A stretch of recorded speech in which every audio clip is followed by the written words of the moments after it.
ইসরায়েলের সঙ্গে টানা ১২ দিনের আকাশযুদ্ধের পর অবশেষে প্রকাশ্যে এলেন ইরানের সর্বোচ্চ নেতা আয়াতুল্লাহ আলী খামেনি। আশুরা উপলক্ষে শনিবার তেহরানে এক ধর্মীয় অনুষ্ঠানে তিনি জনসম্মুখে হাজির হন। দীর্ঘদিন গোপন আশ্রয়ে থাকার পর খামেনির এই প্রকাশ্য উপস্থিতি নজর কাড়ে আন্তর্জাতিক মহলে। প্রকাশিত ভিডিওতে দেখা যায় শিয়া মুসলিমদের পবিত্র দিন আশুরা উপলক্ষে একটি হলে বহু মানুষ সমবেত হয়েছেন।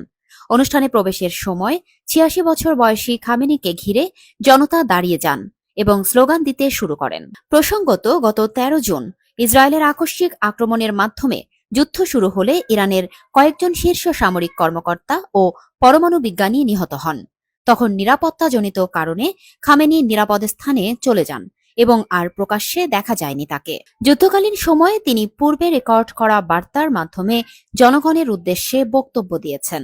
২৬ জুন প্রকাশিত এক ভিডিও বার্তায় তিনি জানান, যুক্তরাষ্ট্রের আহ্বান সত্ত্বেও ইরান কখনোই আত্মসমর্পণ করবে না।